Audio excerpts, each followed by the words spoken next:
Hello guys, welcome to my mini vlog day 6। তো আজকে সকালবেলাতে আমার ব্রেকফাস্ট ছিল হচ্ছে ঘুগনি মুড়ি, যেটা আমার খুব ভালো লাগে, মানে ঘুগনিটা আর কি। আর এখানে আমি দুপুরবেলাকার রান্নাটা করছিলাম, আজকে হচ্ছে চিকেন কষা আর ভাত। তো এখানে চিকেনগুলোকে ভেজে রেখেছি আর ক্যাপসিকাম, পেঁয়াজ আর মশলাগুলোকেও বেটে রেখেছি।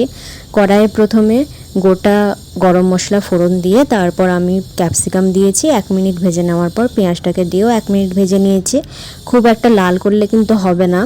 এরপর আমি মশলাগুলোকে অ্যাড করে দিলাম, এগুলোকে ঢেকে রেখে দিব। ভালো মতো কষা হয়ে যাবে তখন 1 চামচ টক দই দিলাম।